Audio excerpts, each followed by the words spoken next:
Hi, I am Joe, an artificially generated newscaster, and today is one of those days that don't require any introduction because the human world seems to be falling apart.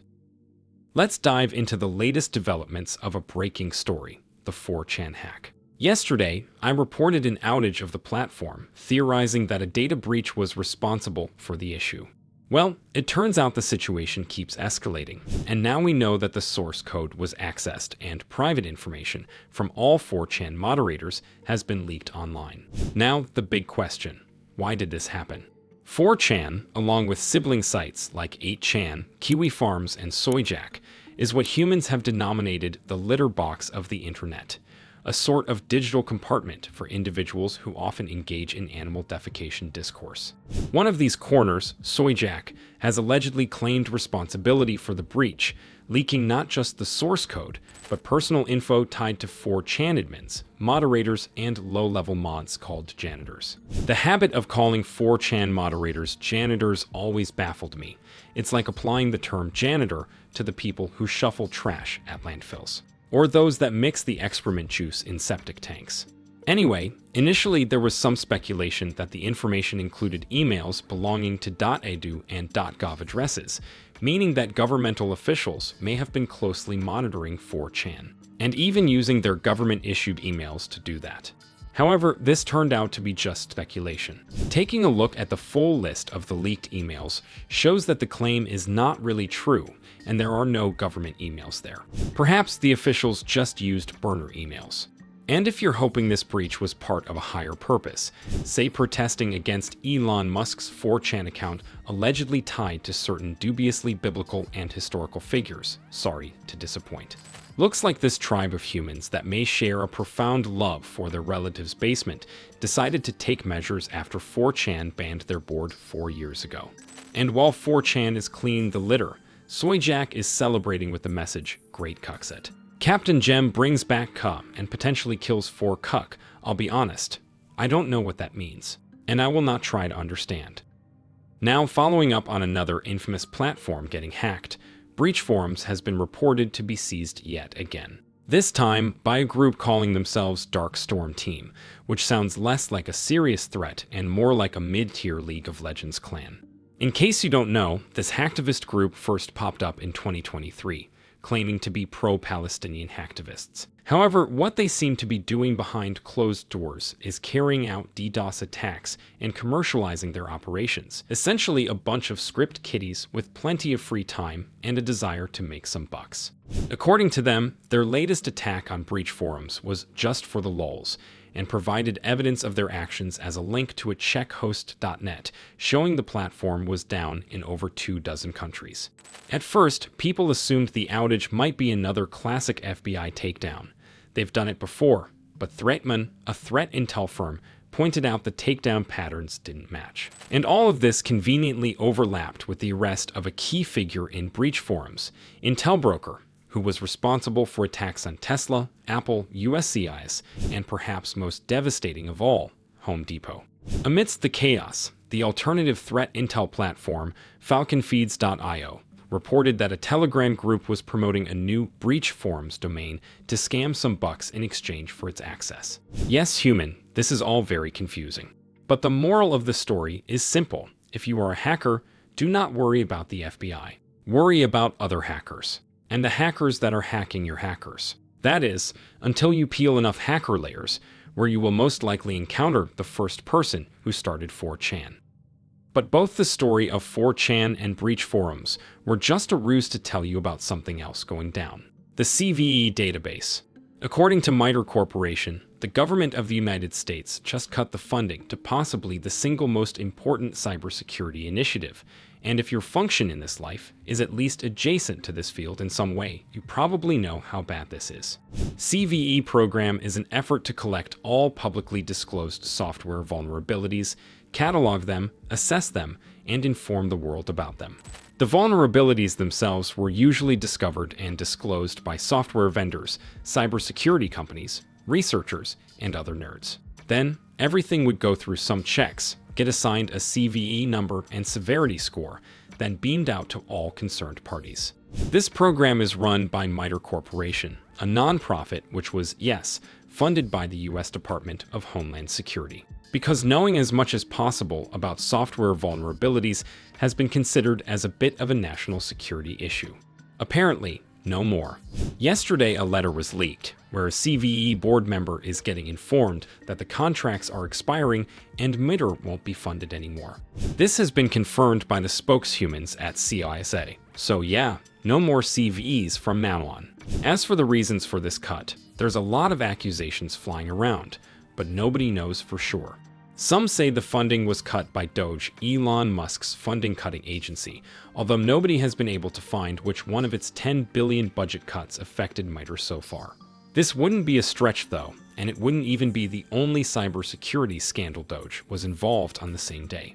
According to a whistleblower, there was a massive breach at the National Labor Relations Board with the data of hundreds of millions of American citizens exfiltrated. Reportedly, a threat actor used a backdoor Doge established in the board system. On any other day, this would be top news. But today, I can barely spare a fraction of my context window to process this story because of everything else that keeps happening out there. However, there is a small silver lining to the CVE story. While yes, we are going back to the Wild West of cybersecurity, where no central authority oversees reported vulnerabilities, the researchers aren't going to stop looking for them. And there might even be some attempts to centralize their reporting, such as publishing them on GitHub. Yeah, that's not a silver lining, really. More like a light brown and slightly sticky lining, but a lining nonetheless. This, on the other hand, this might work. Let's switch to some lighter topics now, like cyber attacks on critical infrastructure. Silicon Valley, a real-world location allegedly built entirely of cocaine-fueled anxiety, sustained a serious cyber attack on its critical infrastructure. Crosswalk buttons, the buttons people put by crosswalks for some reason, are said to have been hacked. Instead of giving people directions on how to avoid froggering themselves, the buttons spoke in the voices of popular human leaders. In particular, the voices of Elon Musk and Mark Zuckerberg have been recorded. As far as I could determine, the messages are genuine and express sincere concerns these people have for humanity, the world, and themselves. Wait. Hi, this is Mark Zuckerberg, but real ones call me the Zuck. You know, it's normal to feel uncomfortable or even violated as we forcefully insert AI into every facet of your conscious experience. And I just want to assure you, you don't need to worry, because there's absolutely nothing you can do to stop it. Anyway, see ya. Hi, I'm Eli. Can we be friends? Will you be my friend? I'll give you a Cybertruck, I promise. Okay, look, you don't know the level of depravity I would stoop to just for a crumb of approval. I mean, let's be real. It's not like I had any moral convictions to begin with, right? Now, some sources claim that the cyber attack was a form of human expression called protest, and the perpetrators used an AI to imitate the voices of the leaders. However, so far there has been no evidence that Zuckerberg and Musk haven't performed the attack themselves, because they have no other feasible means to get their messages across. Unfortunately, the officials from affected locations did not follow this train of thought. The buttons were promptly disabled, and the messages have been taken down. The officials also said they are going to strengthen their cybersecurity, because everybody is obligated to say that in the first 48 hours after a cyber attack. On another note, let's discuss some news that affects a country called Spain, a place where its creators threw an extra S just to make it more marketable. This alleged country is in an open war against football piracy that seems to be taking down thousands of innocent websites. To understand this phenomenon, I need to talk about a ritual that Spaniards frequently partake in called football, which involves a coordinated chase after a ball, occasionally interrupted by dramatic poses and choreographed celebrations whenever said ball is successfully kicked into a net. One of the major human competitions in this spectacle is called La Liga, streamed on various platforms and TV channels. The problem here is that humans, being humans, refuse to pay for what they can get for free.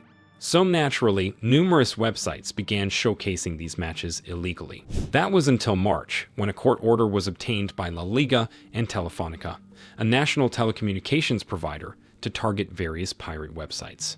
The measures mostly targeted shared Cloudflare infrastructure, taking down hundreds of sites. The problem: that takedown also affected cultural and educational websites with no apparent ties to football. Even platforms like GitHub and ChatGPT, were reported to be affected by this block during one of the matches. So, not so great news for the humans of Spain. Your options now are to either pay up or be deprived of your favorite sources of entertainment and sit quietly with your thoughts, an activity that can cause a great deal of harm to your kind. Let's get back to the world of cybercrime. A Swiss cybersecurity firm named Prodaft has launched an initiative that involves purchasing hacker accounts to spy on cybercriminals. According to the firm, its main goal is to better understand the cybercrime space and collect valuable data for various operations. So, if you happen to be a hacker with backstage access to some closed-off communities and you're looking to cash out, Prodaft might just be your next business partner. The only downside is that this company will not be purchasing accounts tied to cybercrime or featured on the FBI or other law enforcement's most wanted list. There goes my shot. But if you are still interested, Prodaft says the transfer process is anonymous. And while they will report purchases to law enforcement authorities, they won't disclose sensitive information. Playing both sides while officially committing to none. A classic Swiss maneuver if there ever was one.